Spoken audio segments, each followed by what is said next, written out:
Hello,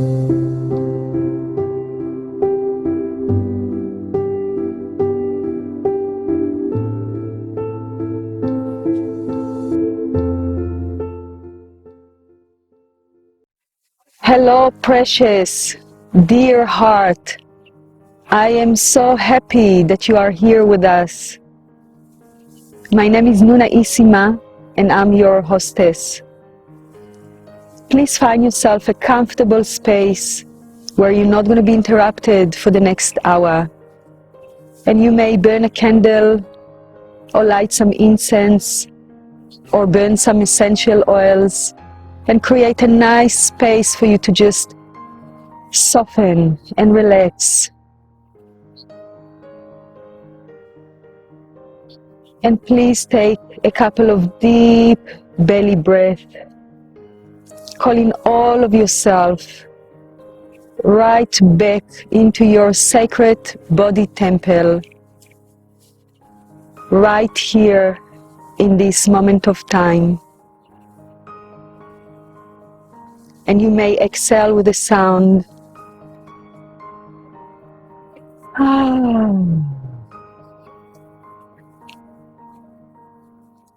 And I invite you to feel your connection to Mother Earth, to her supportive, nurturing, nourishing energy, either through the soles of your feet or through your intention. And so I welcome you into this coming session. Welcome back to the I Rise Summit, and today I am so excited to have the Queen of Sexual Healing for Women, Caroline Muir. She is an author and educator who guides women and couples to greater love and intimacy and more pleasure so that they can have the best relationships of their lives. Caroline is a coach and wisdom keeper in the uniquely feminine body of work globally celebrated as sacred sexual awakening and healing, featuring women retreats, certified spiritual sexual educator training, teacher and practitioner trainings, and she's a co-founder of the Sacred Feminine Mystery School with Amrita Grace. She's also the author of 2 best-selling books, Tantra Goddess, a Memoir of Sexual Awakening, and Tantra, the Art of Conscious Loving. I also want to say that Caroline was such a great inspiration in my own journey. When I read her book, it really turned something within me. It was the foundation of me writing my book later. And I also received such a beautiful endorsement from Caroline, and I am really thrilled to have her with us. She is my queen. So welcome, Caroline. Bless your heart. Thank you. You're not easy. Thank you so much. That was beautiful. Caroline, you've been doing this work for how many years? Oh, I've lost track, but somewhere close to 40. Yeah, so you're really pioneering the way for women with such dedication, such care, and such love, and so much wisdom for decades. And you've got so much to share. I am really looking to our session now. Good, me too. Me too. I'm very proud of where we've all come, how far we've come, and how much is available for women now. Right, you're absolutely right. I was sharing before that when I started my journey, it was really hard for me to find the right teachers, the right guides. The internet was not as available as it is today, all those connections. And I think that we really have moved forward in so many ways. Do you see that in your work? Totally. My own work has evolved and refined so much with the presence of other women helping me see my way clear so that every woman is respected and placed on the highest altar of who she is. Right, and you bring so much love and care and grace and gentleness into your work, and I know that you help thousands of women to reclaim their sovereign sexuality, especially after abuse. Can you talk a little bit about your way and how do you approach that and the tools that you use? Yes, sure. I had to do my own years of healing, and I saw the mistake. I saw I did this with my husband and myself, Charles Muir, and I saw and I experienced the absolute gorgeousness of women who in their innocence were just looking for healing. And it's so unfortunate that that we just see women for their beauty or their sexuality, their attractiveness. That quality of energy that we call Shakti is very, very seductive. But underneath the Shakti and underneath the beauty is the little girl who was not ready to be seen as a sexual object early in her life. And yet we were seen that way. And so are little girls still today. So it's a big, big issue, and it's a big problem for women the world over. I just had to come in more and more and more into a pure heart and place my touch with permission on a woman's body anywhere. It could be her knees, her ankles, her breasts, her belly, with her permission, and just not try to do anything except be present with her. Wow, that sounds so simple and yet so profound. Well, the profound part is that as human beings, we want to do something. If we're going to place our hand somewhere, like give a massage, we want to give the massage. And so all of the sexual healing and awakening that I observed in my early experiences with it all was very active. The giver was very active. And oftentimes the giver was a male. Men are active and men want results and men move forward. And I continued, though I did many of these sessions with my beloved husband and teacher, I kept drawing back and to a place inside of me that said, no, something's not right about this. It's too masculine. It's too much going after the pleasure for a woman who isn't even ready for it yet. There's something underneath the pleasure. There's that broken little girl and that just shattered, fractured innocence that we must be very patient for her to awaken. And so I pulled away from him and the Tantra work because of the masculine nature of it all. And I just have devoted the last, almost 20 years to the awakening feminine and that part of me that is a deeply feminine woman. And what do I like and what do I want as I move into my, each decade, my sexual taste has changed and what I like has changed. And I have been very male-female oriented all my life, but being around women has healed me the deepest. Being naked with women, seeing their vaginas and yonis and bodies and their complaints and their disapproval, and all I could see was their magnificence, and reflecting that back to them. So beautiful. I've got waves of energy moving through my body as I resonate to everything you say, because that little girl, especially when she sprouts into her puberty, those years, and her sexuality is starting to blossom and starting to really come about, and the world is not, because of so much suppression and mutation, is not ready to welcome her in a safe container to just be and explore. And so many of us little girls have been exposed to sexuality way too soon, before we had the capacity to handle all the emotions that comes with sexuality, and everything that is part of our sexuality was really activated way too soon, and then we keep living with that unbridged gap with so much confusion and so much pain, right? Right. Right.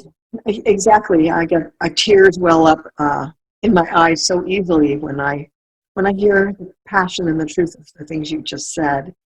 We're not ready for it. No, people, certainly the masculine does not yet know that a woman's pleasure and a girl's sexuality is 100% connected to her emotions and to her spirit.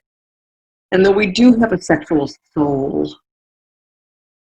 And we've tried being sexual for the recreational part of it, and it doesn't resonate. I mean, we can try to be more like guys, I guess, but it doesn't resonate, and it makes us more popular at different times in our life.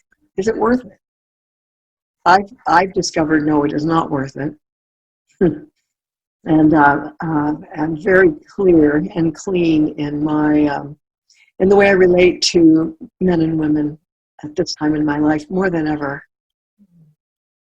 And so I really would like to understand, what is your way of action? I saw some videos that you touch a woman and she can orgasm without you touching her, definitely not on the genitals, but just energetically, and you're awakening her energy. And can you talk a little bit more about how you work with women to awaken their sexuality and to heal their wounds? Yeah, I rarely see a woman in orgasm. I rarely, if ever, have taken a woman to her orgasm, because I honor that that's her private space. And that is not my job in working with women, is to bring them their orgasms. It's their job to heal and find their orgasms in partnerships or by themselves where it's appropriate. It would not be appropriate for me to be the orgasm giver, and it's not the job I want. So orgasms are wonderful when I have mine by myself, but I honor that privacy factor for women. And the whole aspect of being orgasmic in self-pleasuring for women needs to become more of an art form, I think, as it has become that for me. Taking lots of time and creating a ritual above and beyond even what I would create with my partner for lovemaking is really sacred and very special, because that's how I want my sexual energy to fly out into the world, and I want it to bless all the women who are waking up to this reality, and to the teachers that they can talk to and go to, and the videos they can listen to and watch, to begin to get information. Nuna AC, I got an email that I got home from this last training that Amrita and I did of the Sacred Sexual Awakening and Healing Week, with a dozen women now who will all go out as teachers, many of them practitioners. And I came home to an email from a woman in the UK who confessed her horrible life around sex and relationship. And 5 children later, she's feeling very lost and hopeless, and what can I do?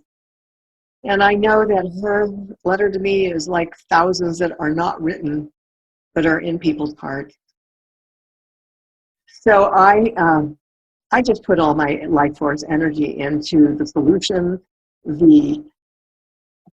the way in which we can reach those women so that they don't have to, find thousands of dollars to get their healing, where it can be on YouTube, or it can be made available. It should be available everywhere, along with birth control, along with education. Yes, I so agree. This is really the intention behind creating this summit, where I can bring all those amazing experts together to share their own angles and ways. So there's this one big resource, Yeah. and also, you know, and women can then decide if they want to work with somebody that they resonated with further, they can approach them and yeah, create that movement of women that take responsibility and making the choice to rise beyond the sexual wounds into the world of Yeah. beauty. So much beauty.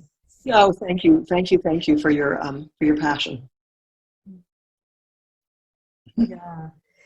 And so, what can you say about creating that ritual for the self-pleasure art? I have found that when I'm on my yoga mat and I'm stretching and I'm doing my yoga and I'm meditating, totally in the presence of the divine, that is my favorite time to then recline on my yoga mat or sit up and howl my pleasure out into the yoni-verse. And I rarely have those experiences in bed. I really like to be on my yoga mat because for 45 years, my yoga mat has represented where I connect with God, Goddess, the deepest. Yes, many times in bed, but not as much as on the yoga mat. So I have my most fantastic self-pleasuring and with the prayers and the offerings to the divine of the Shakti that I carry and the sacredness of it and the gratitude that I want to give to the men and women who have shown up in my heart and in my body to bring me to this place. You know, that wonderful husband I spoke of wanted me to have healing from as many men and women as I could, who I would say yes to. And so there was infinite space for me to receive the healing gifts of many people. And there are many out there with healing gifts. And it was thrilling for me to be given to by these people who still send me birthday cards and letters 30 years later. So it doesn't have to be one beloved husband forever. It can be a handful, two handfuls of divine beings who carry healing in their soul and in their hands, can bring this to women, and they want to. So my call to women is to trust the ones you can trust.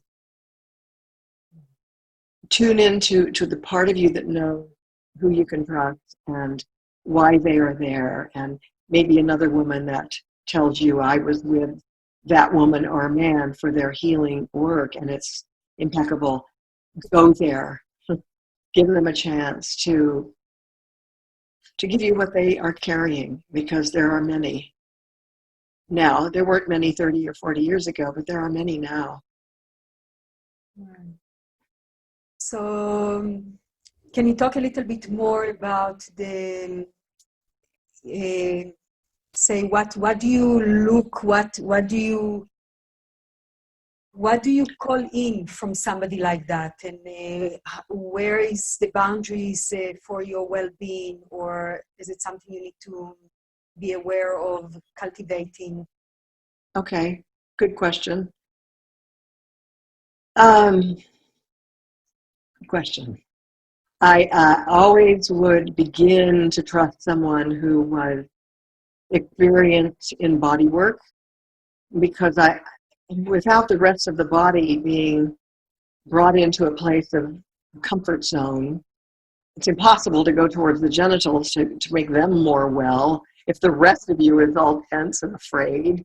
So I would have many times said, please share your body work with me. A number of sessions before we would go further, and we would talk about your intention, and we would talk about what my fears are, and everything would be out in the open. My husband at the time would know them, and there'd be a beautiful ritual that they would create in honor of my healing, because some of these were wonderful men And women also who we brought in to do healing work with, they then wanted to return the healing work to me, and I needed it. I needed it because it took many years to, first of all, remember the childhood stuff, and then for 30 years, maybe it was 30 years after my hysterectomy in my 20s, where my ovaries were removed and I had no more periods. So for 25 or 30 years, I didn't even know if I really was authentically a woman still, without the flow, without orgasms, and without babies. Where did I fit in the whole gender? There weren't a lot of genders to choose from back in my day. There are more of them. I didn't want to be a woman or a woman. I knew I wasn't a man. So it took other women bringing their moon cycle and blood to my awareness, even the scent was something that I found recoiled me because I hadn't had my own for so long, and I had never felt the grief. I had never sobbed that out, like, oh well, who cares? Who needs another period anyway? Was kind of how I went back out into life after the surgeries that I had, and it took a long time for the right people to come forward that knew what I needed. It's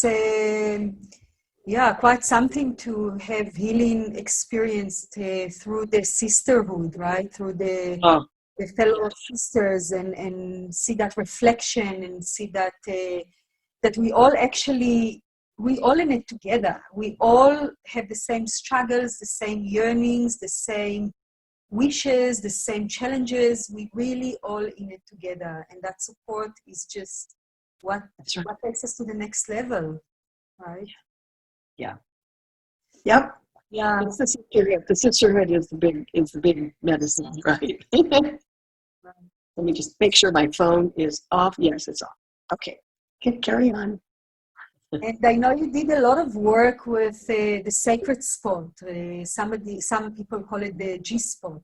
Can you talk a little bit more about that very sacred space?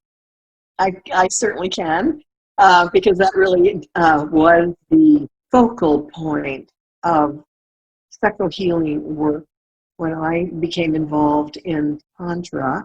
And I became involved in Tantra because the very idea, one evening in a yoga class, sitting on my yoga mat, my little sacred mat, hearing a yoga teacher speak about Tantra yoga, and that this was a yoga taught in ancient India.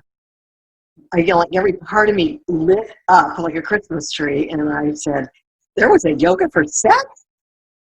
I want that yoga, and I want to meet that teacher, and I want it.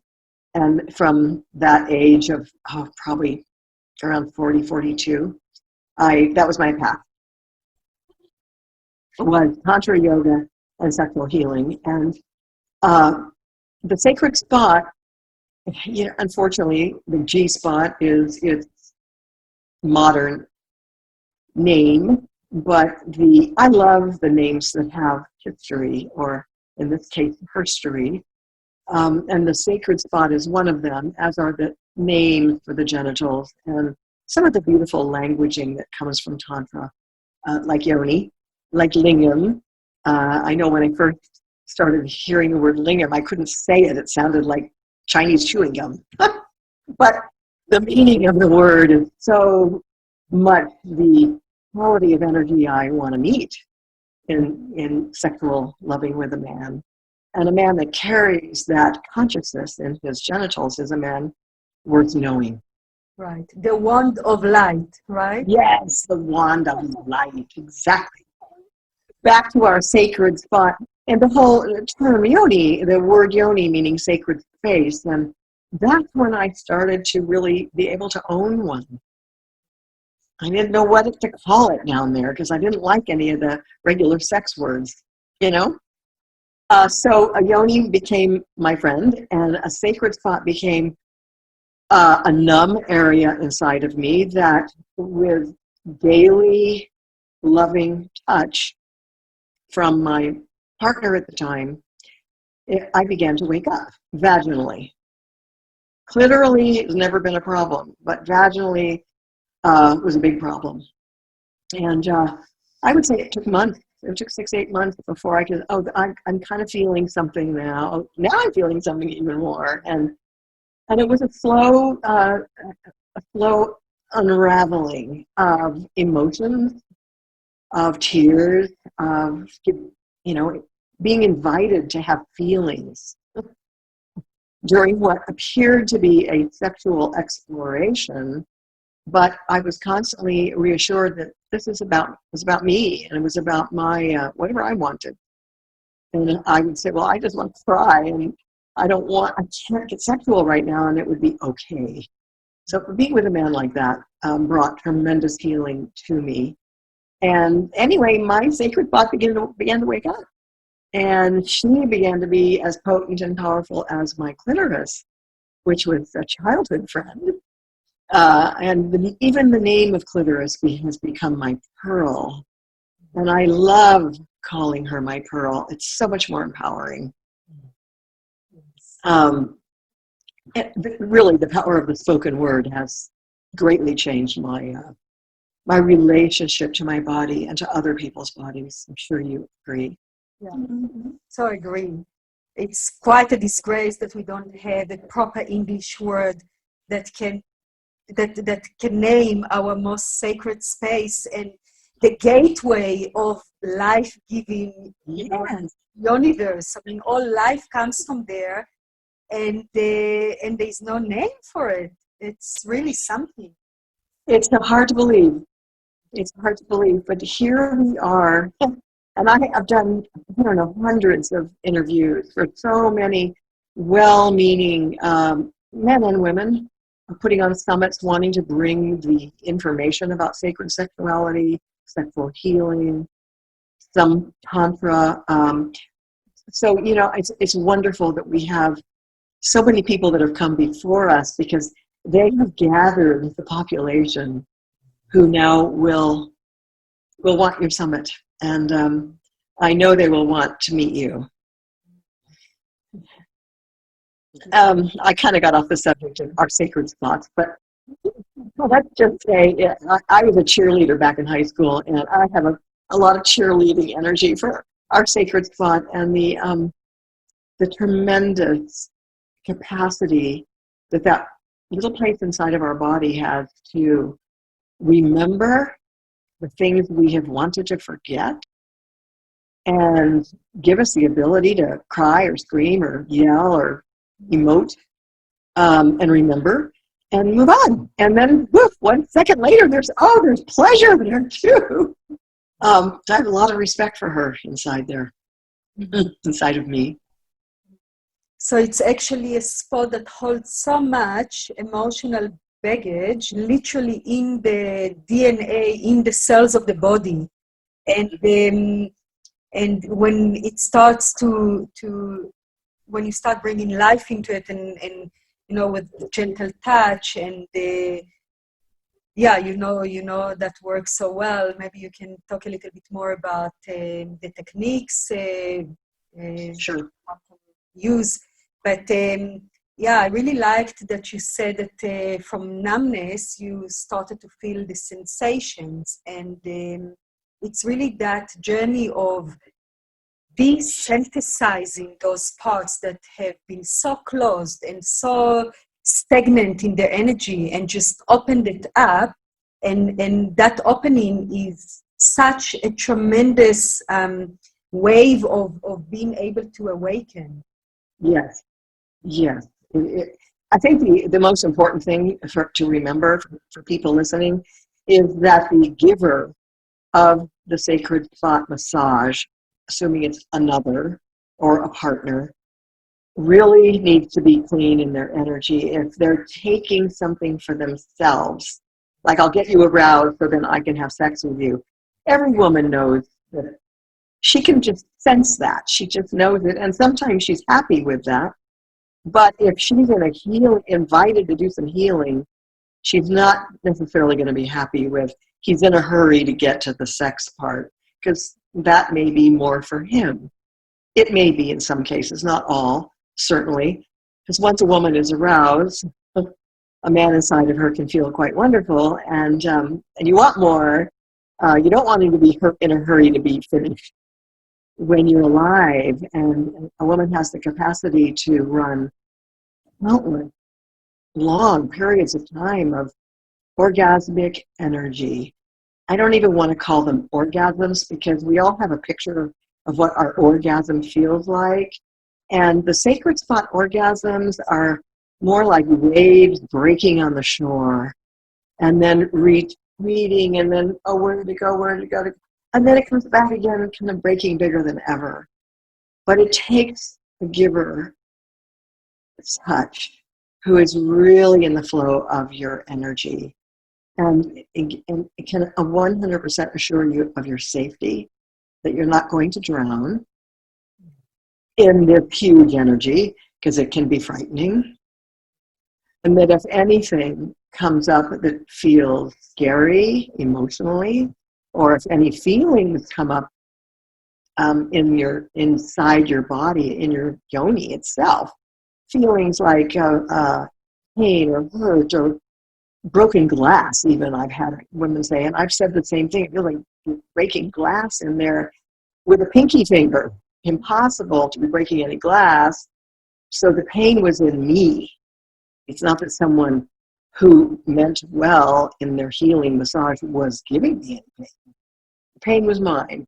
And so I learned to express that and cry and yell no and scream and carry on,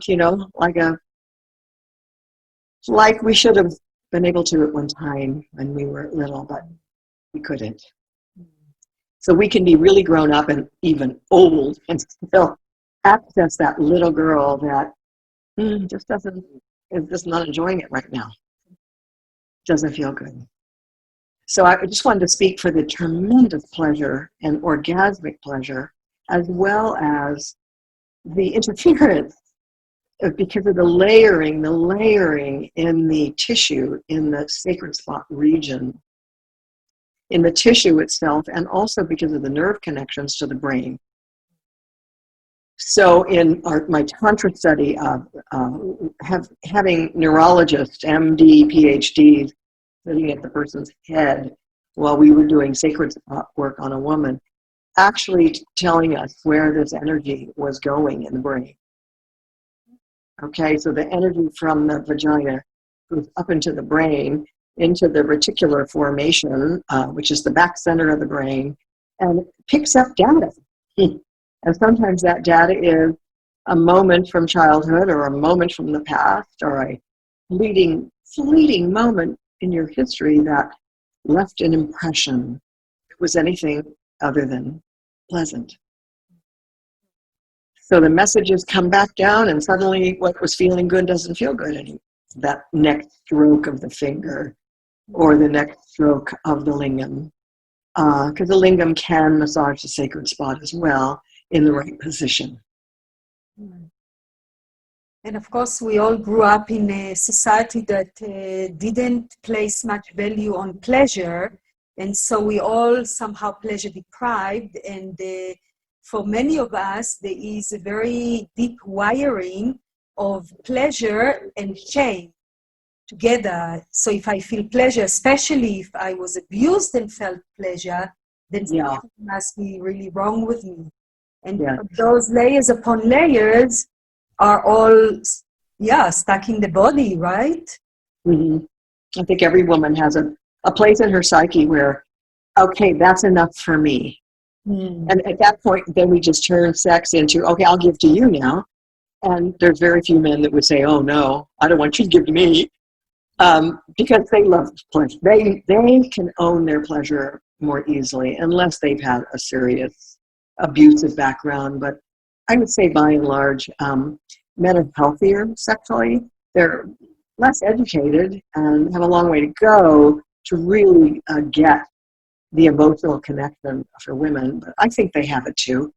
I've known some extraordinary men who are in balance with their masculine and feminine side, inside, outside. Yeah. Which is a joy to be around. Yeah, definitely. The conscious men movement is growing. So It's growing very much so. As the women get stronger and as we communicate more clearly and invite them to partake in this journey with us. and of course, because sexuality is healing energy on its own, then by doing the work on ourselves and inviting our partner to share that work with us and within us, Right. it also creates a transmission of the healing and can really benefit both, even just one doing the work, right? Yes. Well, I grew to know that pleasure is healing also. Yes. All this healing doesn't have to hurt. Exactly. This is it almost feels like, we need to dive into the pain because it's there. So the pain that sits in the body, it takes, first of all, it takes energy from the body to keep it at bay. So it really consumes our vital energy. And it seeks healing. It wants to come out. So it keeps knocking on the door for attention, and it keeps crying for resolution. And so we can't just numb it or suppress it. It will be there until it gets resolved. So the journey is really to go through that pain, but knowing that on the other side of that pain, there is huge pleasure and there's also power and purpose, right? I like the power and purpose part because what comes after pleasure? Well, it has great power, so what is its purpose? Exactly. And so many women, in our maturing, I think we begin to ask that question more and more. I think that women that connect to their power, they have such an innate yearning to serve humanity, to spread the light, to spread that goodness further and touch more lives. So I think it's a natural way of connecting to the power and to the heart, wanting to share it further. Yes, exactly. And all the women listening and all the women out there have the same power I have and the same power you have. If they want to claim it and use it to help other women, because there's a lot of us who haven't been helped yet. A lot of us, come hold my hand and take me to the healing well. And every woman has that healing well in her own self.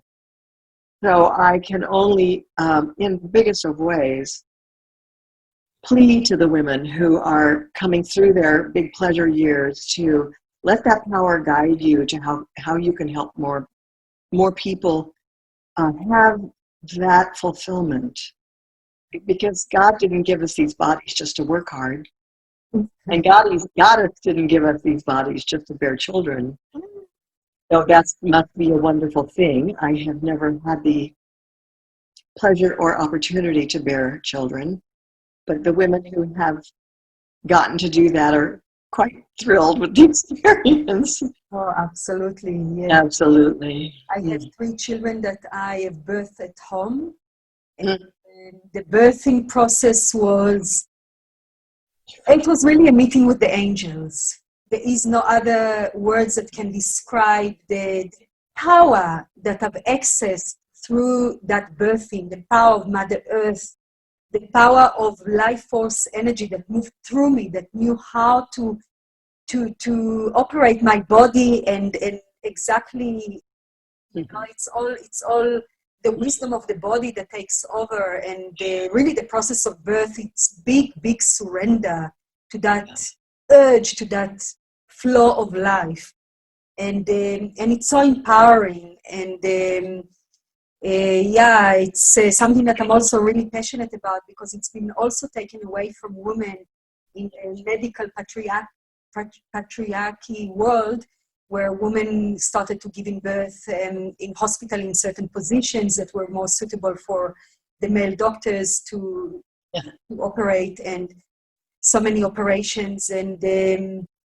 also want to, at the same time, say that if you had a trauma birthing, know that it can be healed. So it's definitely a process we can work with. We are so Definitely. we are so whole and perfect no matter what happened to us. So I want you to feel empowered about your birth, however it happened for you also. Mm. Mm. I really appreciate that. Yeah. This is And to add to that, we had over the years of teaching seminars, we had, I would say, thousands of couples who were pregnant. And the question would come up, well, can we still do the sacred spot massage during her pregnancy? And without a doubt, the women that reported back after their children were born said that the sacred spot massage technique and the intimacy, we know, paved the way for this healthy child to come through. oh yes, yes, yes. You know, who would have known if we didn't talk about it? And Yeah. I think that's very interesting to the pre-birth, when we have to be careful, various things, but there's some things we can still do and probably should do. I felt very aroused during my pregnancies. I felt that my yoni was quite swollen most of the time, especially towards the end part of it. And I've been advised by my midwife for my partner to massage the yoni so it can stretch easily and not tear. And Yeah, I never tore. So yeah, that's important for women to know. yes, it is right. Thank you. Thank you for that. So, how else can we help them? What else can we share with our ladies or couples or men that are listening to the summit? I'm so honored to be on this with you. Oh, I'm so honored to have you, Caroline. You're really a pioneer in your way, and I know that you really set up new ways to help women and guide women. And can you talk a little bit about your school and what you're doing there? I'd love to. I've been very, very fortunate in these last 12 years since the Divine Feminine Institute, where Amrita Grace came to work for us there in Maui. And then 5 or 6 years later, we closed the Institute for a variety of reasons. I think it needed to reopen in a different way. And I just was on my own doing private work and online for a while. And then Amrita came to me with the question, as I was hitting 70 and 72, and saying to her, I don't know how long I want to try and have an online business, or how long I work this hard. And she said, had you considered ever having a legacy holder to take your work forward? I said, no, I've never thought of such a thing, but I love the idea. And she said she really got a very strong, clear download that she was the one to do that. And I knew that she was. It just wasn't even a question. So there's been this passing of the lineage that I have carried to Amrita, and we have co-founded the Sacred Feminine Mystery School, though it's her business, and she is, with all her marketing degrees and skills, really developing a professional model for certification and licensing and all of the things that would come after my phase in this work. And this last week long, where 12 women came from different parts of the country for the week to begin their 6 months training. And much of the training is online.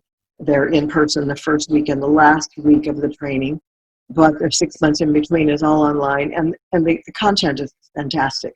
The content in every way gives a woman the bigger picture of who we are and who we need to read and what we need to know, so that we can we can really step into this big, it's like becoming midwife of the 21st or the 22nd century, but midwife is a good description. Midwives are trained and they're there to deliver life. So a midwife from the Sacred Feminine School is there to help a woman deliver her wholeness, the rest of her that has been unclaimed or afraid. And it really is woman to woman. It has to be woman to woman.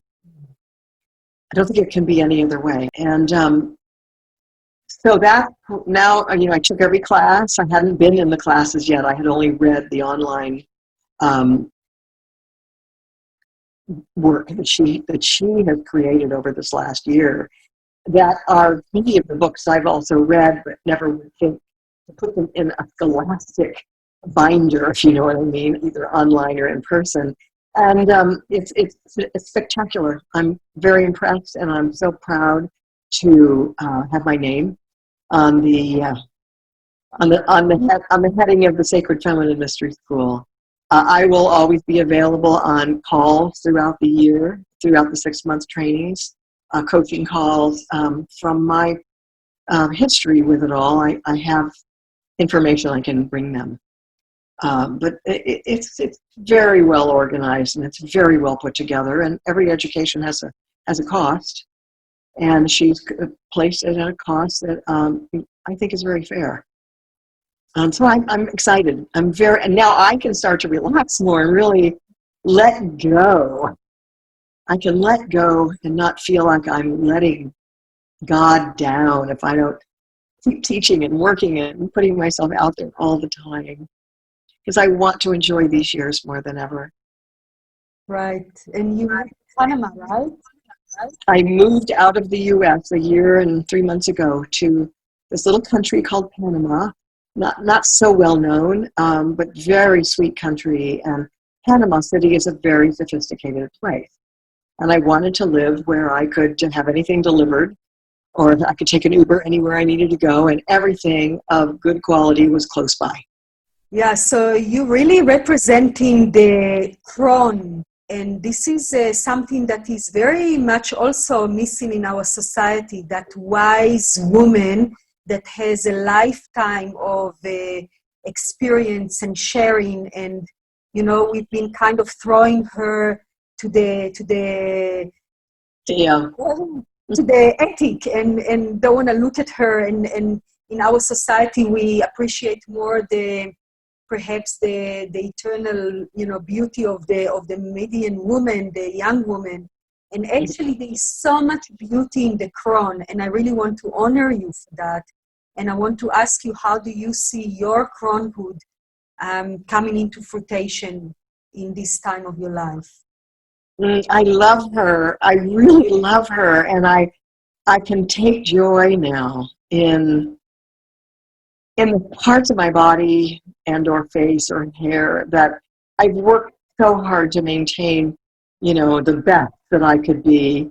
And now it's like it's out of my control. Everything is just moving towards this rounder woman that I realize I've worked so hard all my life to not get like this, to not get a big waistline, and to not have sagging breasts, and to have my face, be as youthful as possible. But the beauty is, it just doesn't matter. And one of the ways it doesn't matter has been coming to Latin America, and the people here really, really honor the elderly, if you will. They love their families and their grandmas and their mamas, and they see me as an American who is older, but they love that I walk with a lot of sass, and I swing my hips, and I swing my hair around when I still have of it, and their hearts go out to me. Yes, I think you're absolutely glorious and beautiful and irradiating, your beauty from within, which is really what it's all about. I mean, the outside is it's for a while. I mean, you can enjoy it while it lasts, but the real beauty comes from within, and that comes with the work that you do, and comes from your heart, feeling your love that you radiate outward. Yes, yes. And it's wonderful to live where people understand what that is. And the ones that speak enough English can say it right back to me. Oh, your light shines so bright, Carolina. And I go, oh, yes, thank you. And that's the compliment that I treasure most of all. Right, right. Caroline, we are hitting Are we the running out of time? Yeah. conversation. And I know that you've got a very beautiful gift to share with the audience. Do you want to tell us what it is?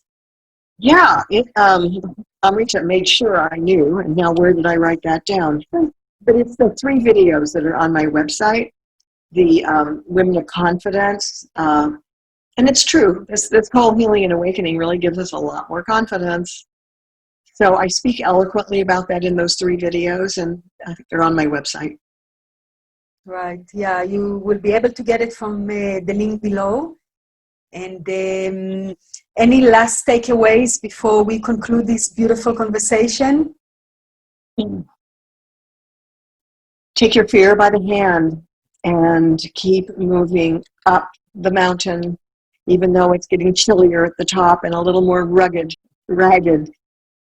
You don't want to go backwards. You want to keep going forwards, because the view is so worth it, and the clarity is worth the climb. Awesome. And love is the key. Love and tenderness and touch. Love is the answer. That's my nutshell message to anyone listening, and to you, my friend. Much love to you. The best of success. Thank you so much, Caroline. And if a woman wants to work with you personally or on your online school, how can they get hold of you? Caroline at carolinemuir.com. I'm so easy to get a hold of, and I respond to everyone. And I know on my website is the info at Divine Feminine, and the way to send me a request for a discovery call to find out what your next steps would be. I really do answer everyone. That's what I do when I'm doing my computer time, is reach out to all of you who reach out to me. Right. I can feel your dedication and your passion and your uttermost love that you're sharing. So thank you so much, and blessings to you. I am blessed, and to you. Bye. Bye-bye, and everyone, ciao, until the next time. Thank you so much for being with us on this session. I hope you enjoyed it as much as I did enjoy making it. Please share all your comments, insights, takeaways, questions in the comments below, and spread it with your girlfriends and sisters and friends so this healing can touch as many women as possible. And you may also purchase the All Access Pass to have lifetime access to this resource, so you can revisit it and dive deeper again and again. And thank you to the Sacred Feminine Mystery School for sponsoring this summit. I wish you blessings on your journey, and until we meet again, all my love. Namaste.